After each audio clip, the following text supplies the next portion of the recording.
Hi, everyone, and welcome to the Songwriters on Process podcast. My name is Benno Papari, and since 2010, I have interviewed hundreds upon hundreds of songwriters about the writing process. I have a PhD in English language and literature, and I'm a writer myself. So I've always been interested in treating songwriters the same way that we treat poets and traditional prose writers, as writers, plain and simple.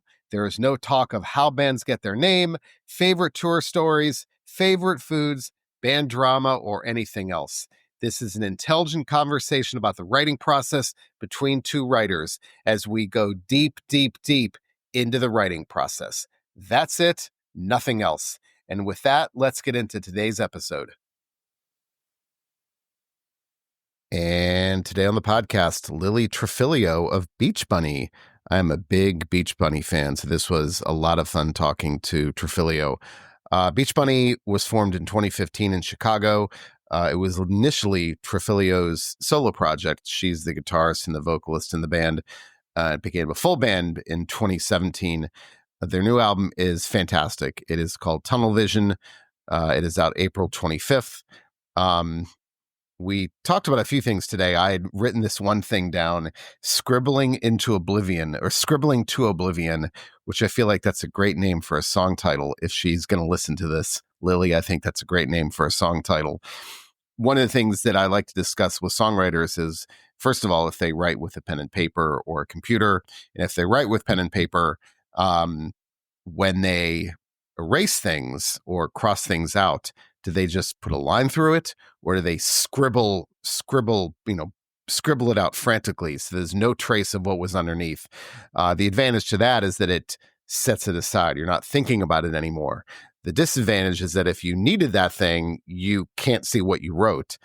Whereas if you just put a line through something, you can always go back to it. But she said, when I asked her what she does, she said she scribbles into oblivion. And I just love that phrase, but that idea that you don't want to see anything that you wrote. You don't want to be reminded of it at all. We talked a lot about journaling too.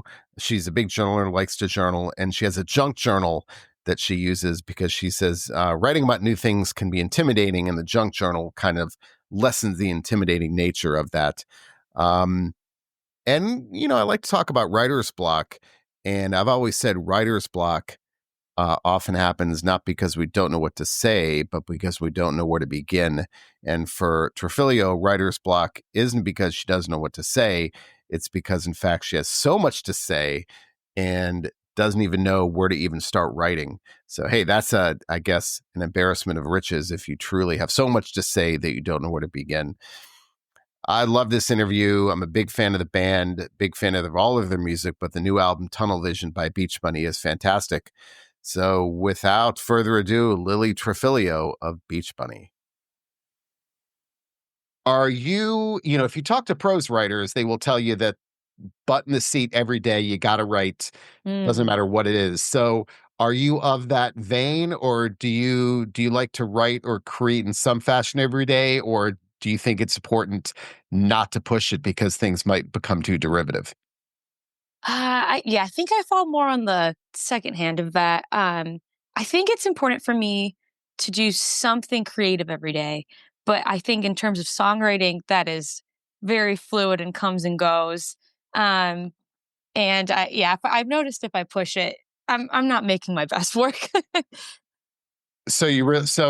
How do you know when it's time to write then?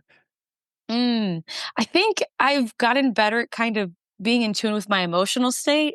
I meditate a lot and pretty sensitive person in general. So if I'm feeling a big emotion, that's usually a time for me to try to channel it into a song.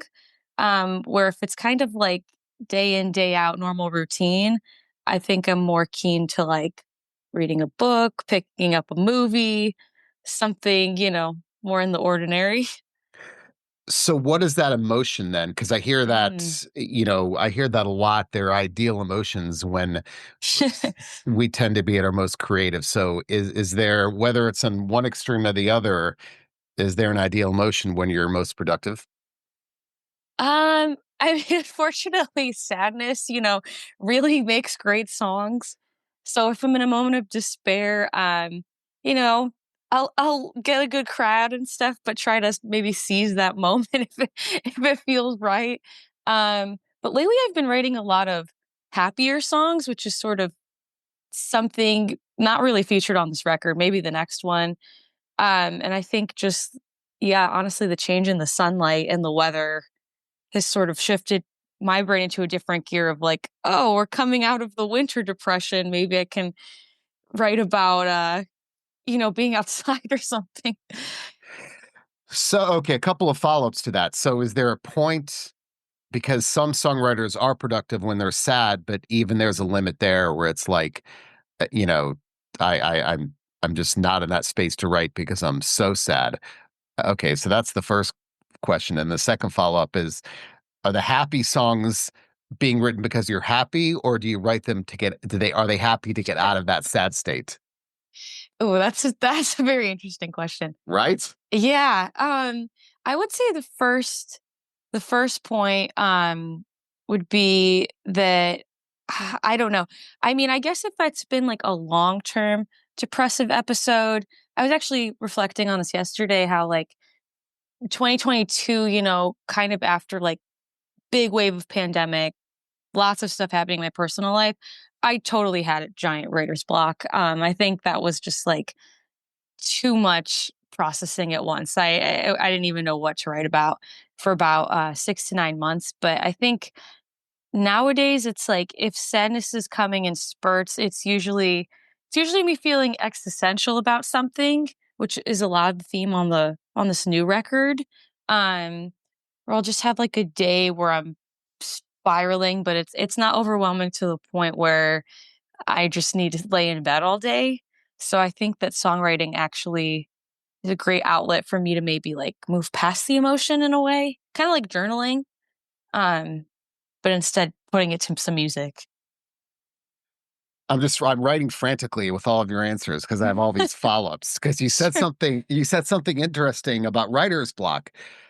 So if I hear you correctly, it wasn't that you had nothing to say, is that you had so much to say and you didn't know where to begin? Yeah, I guess that's true. Yeah. Yeah, you're kind of saying that back to me. I think that's what it was. It was like too many different subjects and also like just the pit was really deep and I didn't know how to conquer that with words. I felt like that was something maybe I needed more like, friend and family support and songs wouldn't suffice. There's a story about the writer Joseph Conrad where he writes this like 15-page letters. He writes this like 15-page letter to a relative about how he has writer's block and missing the irony that he just wrote a 15-page letter. Um, and I've often said that writer's block often happens not because we don't know what to say, but because we don't know where to begin. Mhm. I agree with that totally. And that when there's so much to say, it's almost overwhelming.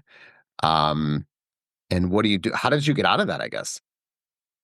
I think, it was two-part or maybe three-part even. I needed a break because 'cause we'd just been grinding since 2018. There was again a whole pandemic left to process. Um, and I think another part of it was just I put a lot of pressure on myself to, make another viral hit and sing something like really authentically me. I felt like if I didn't capture the exact thing I was going through, that I wasn't like singing my truth or something. Um, but I went out to LA to just write with friends, and I was just writing about stuff that I guess I wasn't feeling in the moment. I was reflecting on like, "Oh, what was it like to go through a breakup 3 years ago?" Or, "What was it like to make a new friend?" Or something like that, and then that kinda shifted my brain into a different gear of like, I don't need to be in that exact headspace to write a song. Um, and I guess that just sort of like something clicked after that, and then the floodgate was open again. None of those songs got used because they I didn't feel, like, attached to them really, but, um, yeah, it was nice being able to write with other people, and I think that helped a lot. I interviewed the writer Anthony Doerr. This is like Mhm. 10 years ago. He wrote Pulitzer Prize winning book called All the Light We Cannot See. It's a great book, fiction. And I asked him about writer's block, and he said something I'll never forget. He didn't believe in it. He said he called writer's block a failure of courage. Oh. And but I think that's kind of what I'm hearing from you. And I've got this quote up here from these writers on my other screen. And William Faulkner says, "Get down, take chances. It may be bad, but it's the only way you can do anything good." Um, Mhm. so, when we don't think that we should start writing until it's perfect, that's because we have writer's block. And I think if I'm hearing you correctly, that's kind of what that was happening, was that you didn't want to put it down unless it was ready to go. But according to Anthony Doerr, it's like, no, you just have to write the bad stuff first before you can get to the good stuff. I mean, you hit it right on the nose. Um, yeah, absolutely. And I think sometimes kind of relating to what you said, it's like I was assuming everything I wrote I had to put out when it's like you can just make songs for yourself. Which is something I used to do, but I don't know. I guess just being in the music world where every song kind of it's like a business model, I kind of got tied up in that. So, having gone through that experience, then were you aware of that, and now are you less likely? Are you more likely to be less critical in that initial stage? I think so. Yeah, I think I'm willing to be more patient with myself if some bad ones come out, and it doesn't mean I'm a failure. Um, I had Christian Lee Hudson, the songwriter, on last month, and he said, "I've got this quote up here. Because it was amazing. He said, "My biggest hurdle as a writer is trying to hack my brain to become less critical." Um, Totally. right? I think we all do Uh, that. I mean, I'd love to. I can sit here and talk a big game and say, "Oh yeah," I just immediately start to write the bad stuff, but it's hard to overcome that if because you don't like to see the bad stuff on the page. no, no, and you don't wanna you don't wanna have to show anyone the bad stuff. Exactly. So you do journal, is that correct? I heard you say you journaled. Yeah, I think sometimes I substitute songwriting for journaling, but both of them are helpful. Do you go back to those journals and mine them for song ideas ever? Yeah, sometimes. I think I tend to do that with, like, phone notes, where it's just a little blip of something. And so is journaling something actively that you do every day? No, I wish I did. Yeah, it's not a habit I've built yet. I wanna get into it again. It's funny because I songwriters fall in a couple of camps, those that don't journal and have no desire to, and those that do, but say that they wish they did it more. Um, but some of them are pretty fanatical about it, like a certain number of Mm, pages a day. And they find it to be almost like they deliberately don't make that a part of the songwriting process. It separates it, okay. but because it makes the songwriting more efficient. Yeah, I mean, that definitely makes sense. I know there's this book, The Artist's Way I've been meaning to start, and yeah, I think you're supposed to start every day with, like, a three-page brain dump. Sounds fun and intimidating. So back to the kind of writing every day or not writing every day. Is there, and you talked about how you kind of know when you're ready to write, but is it um sometimes I hear the phrase filling the well. So deliberately, Mhm. I had someone on recently who talked about deliberately withholding, deliberately, like resisting the temptation even when they Mm, want to, so that when it finally comes time to write, you're literally bursting and it's just so easy to do that. So, totally. do you ever try that, or is it more of like a spontaneous thing that's just like do you Mm. ever feel, I guess, the urge to write? Not that you want to write, but like the urge, I have to write now. Yeah, absolutely. Absolutely, and lucky for me, if it seems like if I feel that urge within a week and I can't get to it at the beginning of the week, I can still harness that at some point in the week. It kind of just nags at my brain until I like get something down or it's completely gone and I'm just consuming things instead of creating things. And the things that you consume, Mhm. how do those, whether it's TV or anything, um Do those things make their way into your songs? Yeah, I think so. I think everything probably could be traced to something, whether it's another song or, a TV show blending into a music video or something like that. Um, and I would like to more intentionally kind of create like a web of what's what, but at least with the last album, I mean, it was pretty direct. I was watching a lot of vintage sci-fi and that became the whole visual aspect of the album. Whereas this one, I feel like a lot of it is like me doom scrolling politics and then like getting into a hole and then writing a song about that.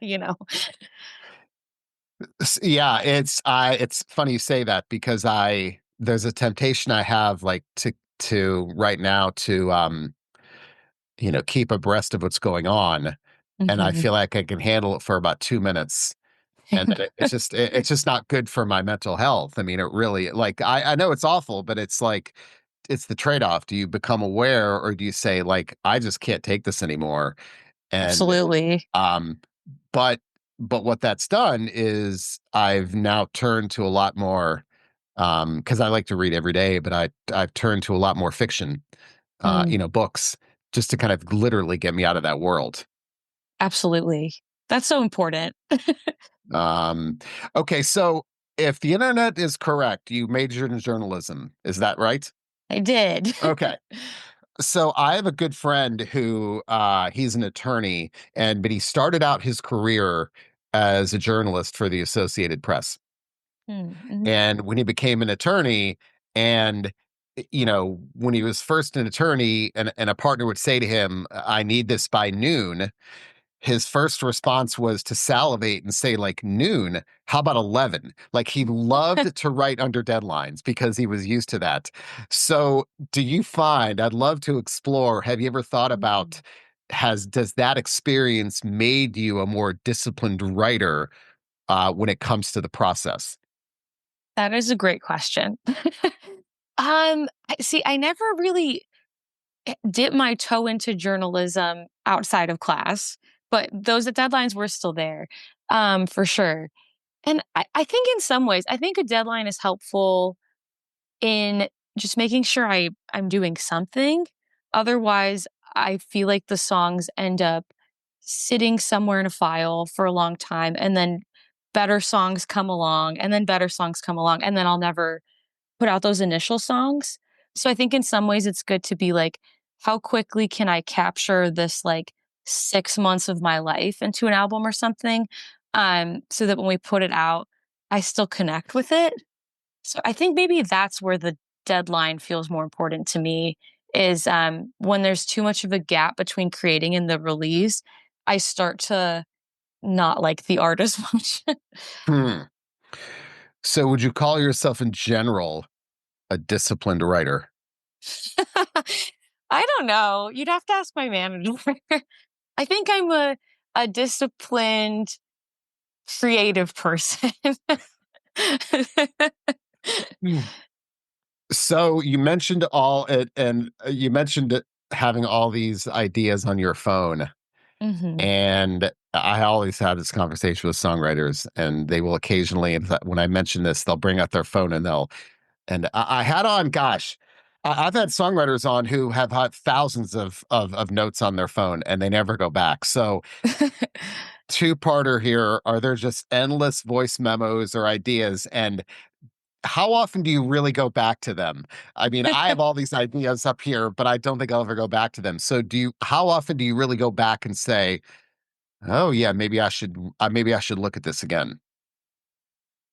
First part, yes, I have like 1,000 song demos, if you wanna call them that. Sometimes it's truly like 40 seconds, just me humming something. Um, and I actually intentionally make sure that when I'm on a flight, I have nothing to do, and usually the boredom gets so out of control that, I'm forced to kind of look at sometimes I just go through them and then I'll start labeling like, okay, this one has low potential, this one has high potential, this one's garbage. And I usually just I won't even call them like a song name. I'll just like say like LP3 or like a star or something. Um, yeah, so I do go back eventually, but it's probably like twice a year kind of thing. It's I love the organizational techniques that I hear. I hear emojis are used pretty frequently. Like, Yeah, how do they organize all of these things? Um, or various adjectives like good, really good, exceptionally good. And so, right. because there's got to be some organization. Although the flip side to that is that, and I don't, if you don't have organization, you're more likely to go through all of them and Yeah, because you have to, and maybe find something like a nugget in there they didn't realize, um, because you were going to pass it over otherwise. absolutely. And like I said, there's been some really long flights. So there's been points where I'm like, anything from 2018, like it's more of a curiosity thing than me thinking it's going to be usable. I'm just like, what was I doing this day? So are you going back as it's like, oh, I've got a lyric here. Let me see if I can fit a melody, find a melody, or vice versa. Like, are you deliberately? Are there times when you're actually Mm. going back because you're trying to find something specific to the thing that you're working on? I would say it's almost the opposite where I'm like, oh, is there any good melodies that have a vibe to something that I could write a feeling about, if that makes sense.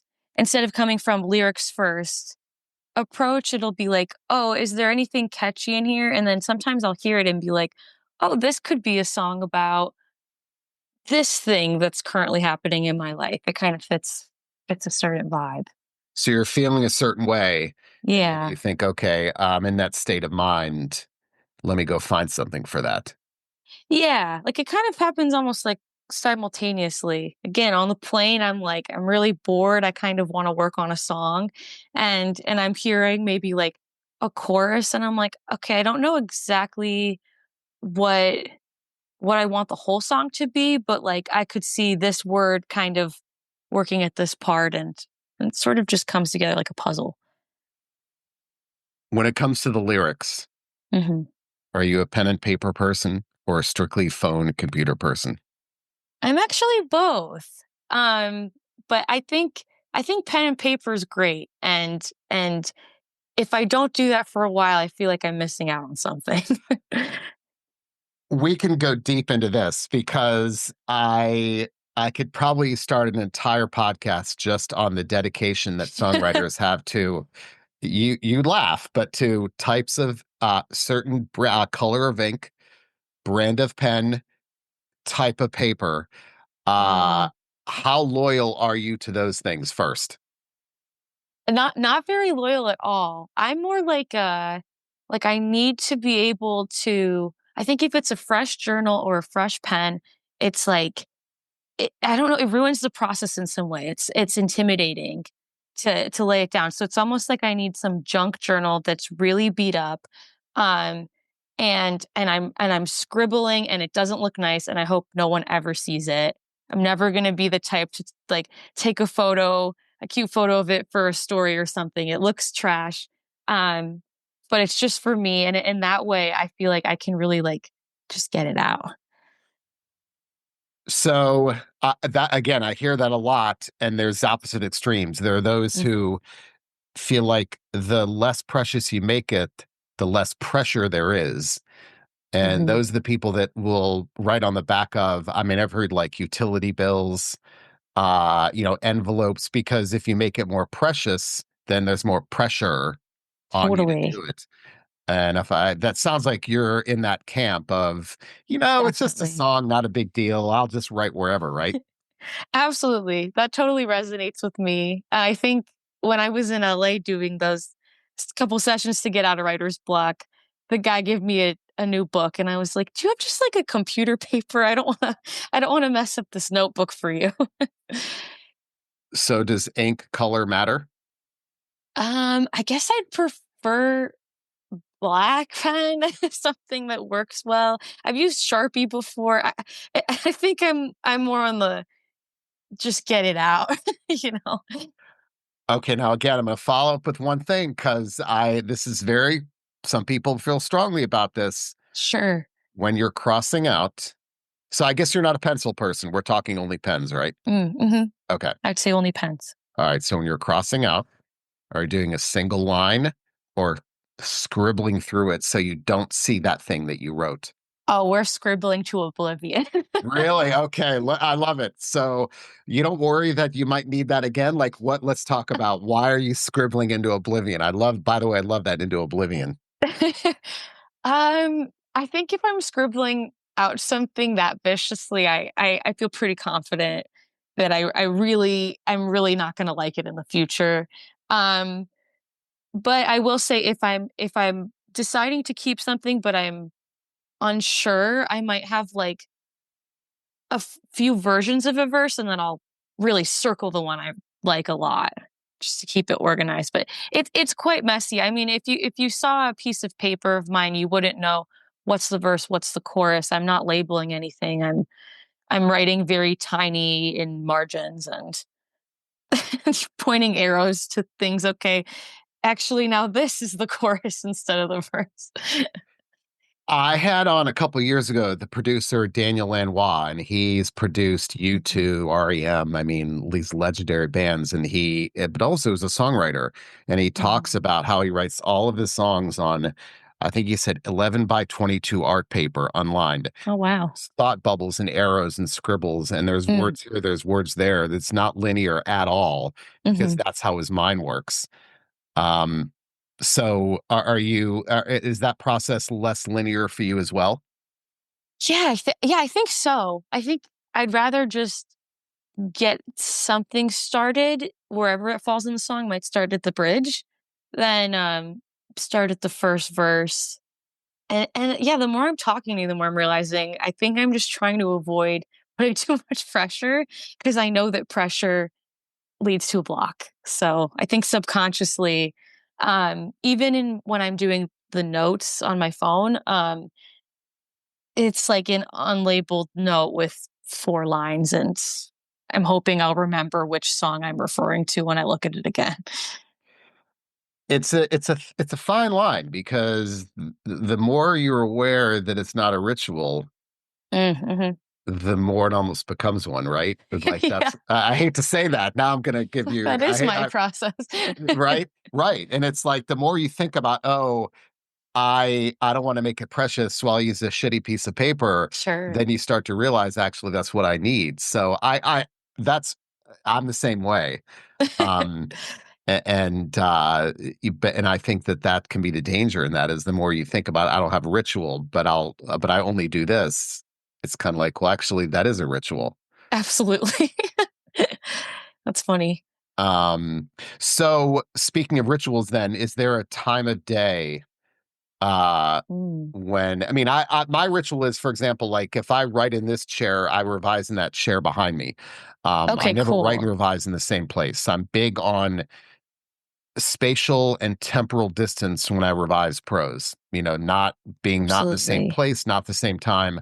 Um, I had on the songwriter Mary Timony about a year ago, and she said that I love this. I'll never forget this. She said she writes in the morning, but revises at night because she's a different person at night. So she almost looks at it as that's a different person revising the writing because she's had experiences in those 12 hours that have made her different. I love that. I've never Wow. forgotten when she said that. Um, so that's part of a ritual, and I told you mine. So are there any, I guess, how Okay, ritualistic cool. are you? Yeah, I know. It's pretty amazing. When she said that, it kind of like, it really stuck with me how, you know, at 8 a.m., 8 p.m., you've been through something that's made you a different person. And for her, that's Sure. good enough. So it's Totally. almost like, oh, this is someone new looking at it. Anyway, enough of that. So time of day, place, things you have to have with you. How important is Yeah. that? Um, yeah, it's interesting. I don't know if, it a time of day is a little bit harder to pin. I would probably say in the daytime at some point, not like super early, maybe evenings, afternoon.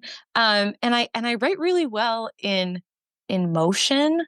So honestly, a walk is like the best time. Just no headphones in, and I have my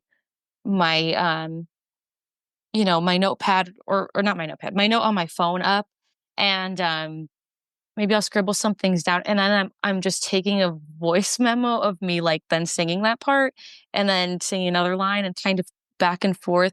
That's incredibly helpful. And same with like being in a car. I feel like that's a great time for me to like improvise a melody, improvise some lyrics. Um and that can be super great as a foundation. And I love what you that quote you said because I do resonate with that in a lot of ways where I can be quite a night owl. And maybe it's not the same night. Maybe it's like a couple days later too. Really taking some space from that first kind of dump and then doing a second dump. Yeah, and that totally resonates with me. Kind of bringing like an editing self into the frame. But yeah, it's often spontaneous. I would say a walk or the car though lately at least has been really helpful rather than sit before it used to be sitting on my bed with a guitar. Um, but yeah, that doesn't my room's really dark and I feel like just being out in the elements helps. I talked to someone yesterday, again, another attorney, because my job involves interacting with that group. And this guy said something I'll never forget. He said that when he writes, he has to feel cozy. So Mm. when he writes with a winter coat on I love in that. inside 12 months out of the year, Wow. because it gives him a feeling of coziness and kind of I guess, yeah, like a burrowing, kind of like that sense of comfort. I I Absolutely. I love that idea. I mean, I could never do that. Like, I'm not gonna put on a down coat in July, but he says he has to do it no matter all because it gives him that such a sense of security almost when he writes.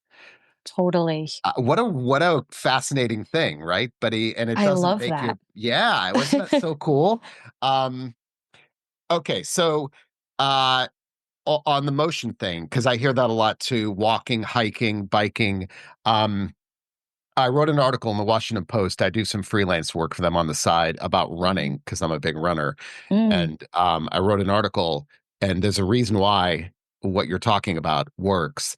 And they've replicated this in the lab. So this is not snake oil Oh, science, but wow.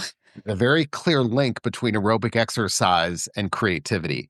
So what they did was they put people on treadmills Mhm. um, for for 20 minutes at 60% max heart rate, which is not much more than a moderate walk. And then afterwards, given those people a battery of tests that measure executive function, higher order thinking, creativity, those people always scored higher than people who didn't exercise. Um, Wow. and the benefit lasts about 90 minutes post exercise. There's a chemical in the brain called brain derived neurotrophic factor, BDNF, that gets secreted through increased blood flow, which is exercise. So that's why that works. It's not like, Wow. yeah, it's pretty cool. So the ideal is 30 minutes at 60% max heart rate, just so you know. Um, and it's not what they say dose responsive. So 60 minutes isn't twice as good as 30 minutes, and 90% isn't Okay. better than 60%. But the benefit lasts about 90 minutes post exercise with that. I mean, it kind of makes sense. If you're up and active, you're not, Sure. you're not just kind of zoning out. Um, but what's interesting, though, the only caveat is that ideally it needs to be an exercise that doesn't involve um,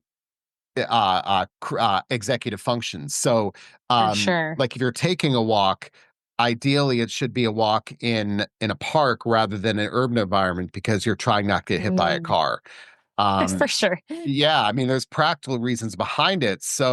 Uh, so I think relating to what you're doing and I know this sounds very specific, but I think it gets to the heart of it. Are you walking in the same place every day? Because I feel like if you're walking in the same place, you don't have to think about where you're going. But if it's a new environment, you're not going to focus on the creative aspect of it.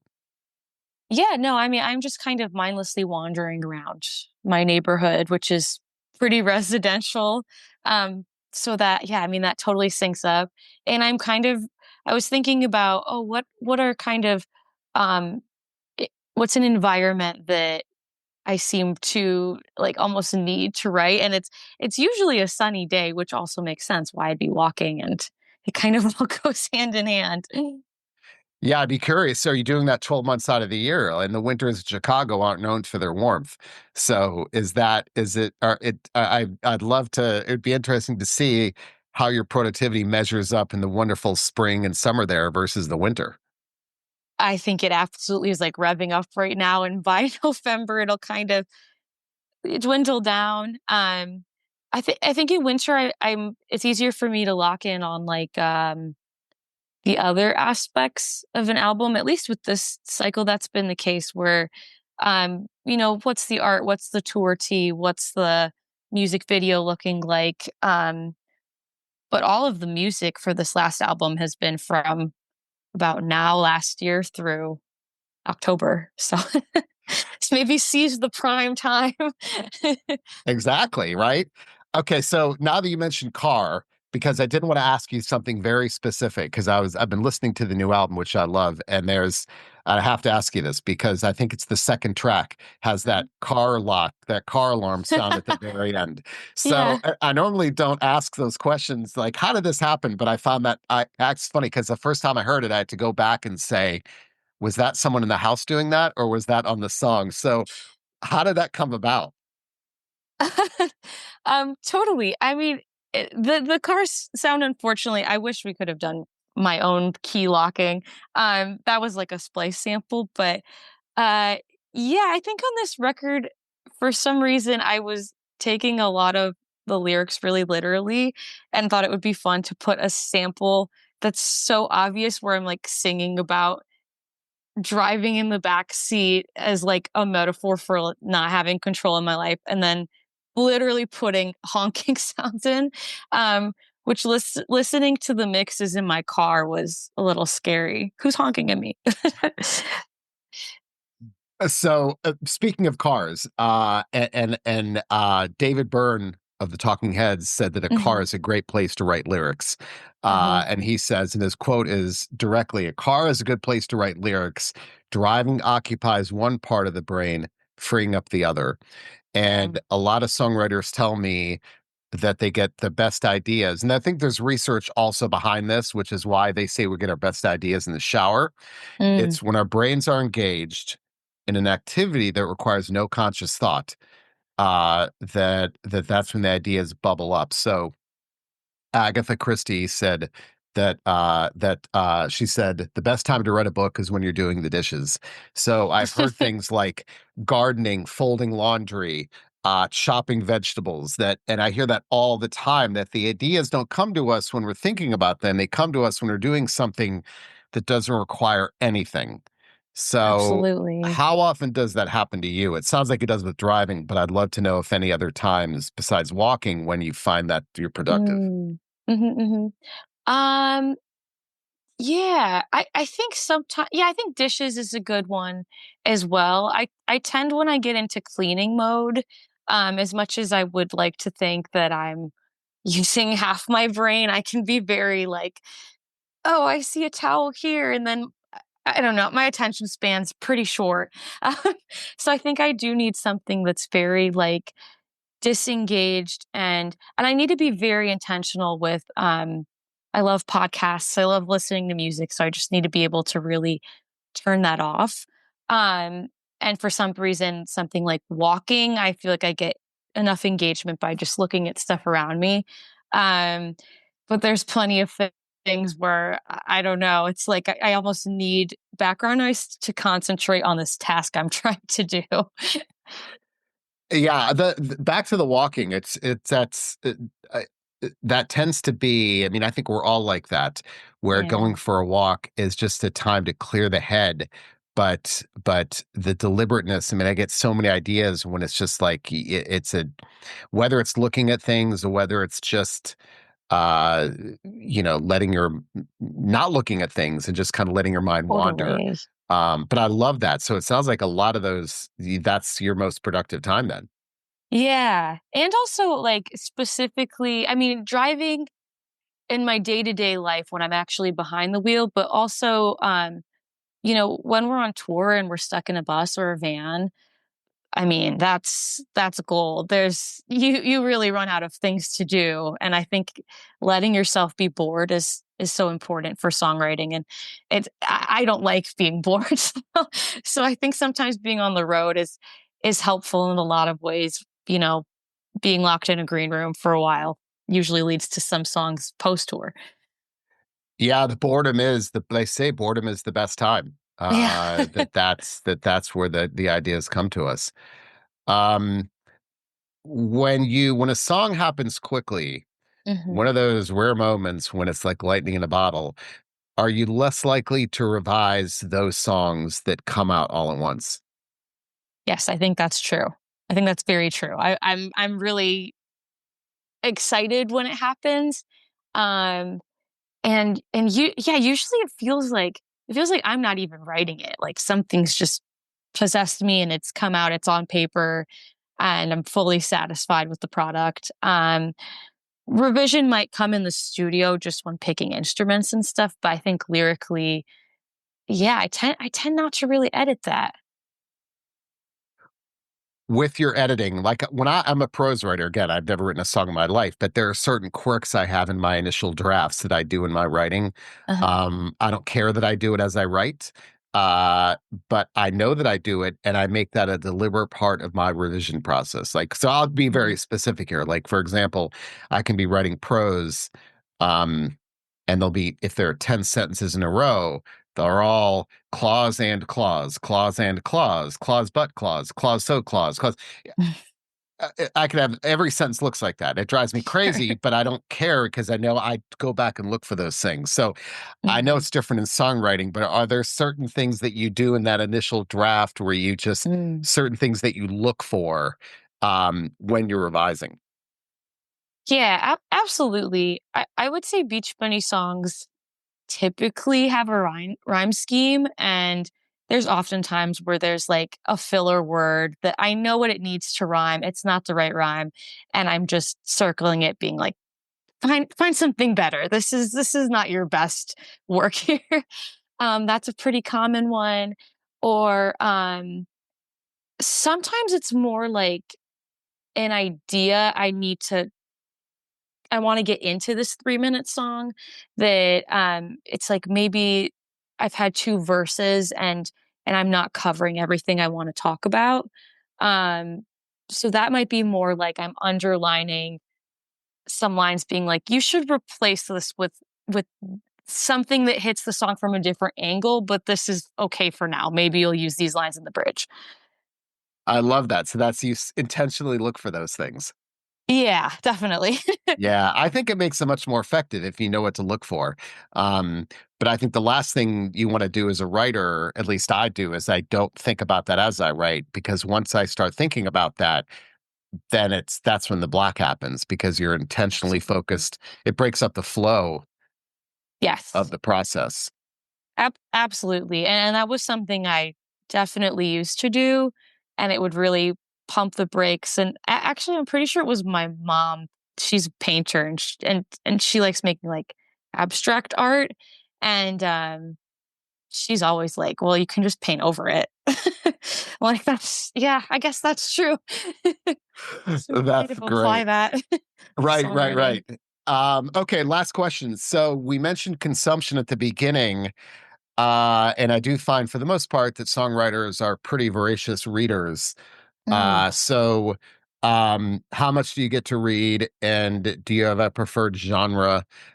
For example, I'll just briefly tell you my habits, and I'd love to know your thoughts on this. But I'm not an author person, so if I finish a book, my first thought is I want to get another voice in my head, not that same voice. So I deliberately totally. now I maybe a couple of years later read something, but my first thought is I never devour everything by that writer. So Mhm. I'd love to know anyway, who you like to read? Are you a genre person? Have at it. Totally. Yeah, I mean, I do wish I read more. I'm into thrillers, mysteries. I kind of like the suspense sort of fiction. And then on the polar opposite end, I also love reading about like spirituality and mindfulness and stuff like that. My favorite book is The Untethered Soul by Michael Singer, and I reread that recently. That was really awesome. Um, yeah, or listen to audiobook. I'm kind of floaty with that stuff. I don't really have like a reading routine. I probably should. Do you ever find that those things make their way into your songwriting, whether it's, hey, I like that word, I like that phrase, anything like that? Yeah, definitely. I mean, I think reading definitely expands your vocab, which is always helpful, and especially with, I guess, my interest in the more mindfulness stuff. I think that's been really reflective on this new record, where kind of writing more about myself and my relationship with myself. Um, Whereas in the past, it's been a lot of breakup songs and maybe like stuff I was experiencing in my younger 20s. I love like philosophy and all of that kind of thing. So that's definitely shaped at least this upcoming record. And I just thought about this as a journalism major, you've got to be nothing else if not brutally concise in your lyrics. I mean, every word Yeah. has to count, right? Oh, yeah, absolutely. That's the hardest part, honestly. Love to talk. No, I mean, I think about like, wow, the people who are journalists, those are the people who have literally dealt with word counts. And so you're used to finding like those things to shave off of the sentences or the words and the lines because you realize, oh, I don't need that. That's wasted. Yeah, absolutely. And especially just in our genre and kind of what we've been doing. I mean, we keep it a pretty radio friendly length. We're not writing 6-minute songs, which would be fun one day. Really cover a topic in depth. And that's it for today's episode. Hope you enjoyed it. Don't forget, you can find all the episodes on all major streaming platforms and also at the Songwriters on Process website. That is at songwritersonpodcast.com. Pre 2020, this was not a pod. I was transcribing all of the interviews. So you can find all of them, hundreds of them, many hundreds of them on the Songwriters on Process website. You'll find both the transcribed interviews and the pod there. Take a deep dive, spend a day. These are great conversations with songwriters just about the writing process. Also, my book, Desolation, a heavy metal memoir by Mark Morton with Benno Papari, is out now worldwide on Hachette Books. You can find it online in all major bookstores. Mark is a good friend. He is the guitarist in the metal band Lamb of God, and it's his memoir. Again, that is called Desolation, a heavy metal memoir by Mark Morton with Benno Papari. I am biased, but that's a damn good book. My email, ben@songwritersonprocess.com. Send me an email. I'd love to hear from you. I'd love suggestions, questions, comments. People always email me and tell me who they want to see on the pod next. You never know. Send me an email, ben@songwritersonprocess.com. That's it for me, everyone. Have a great day.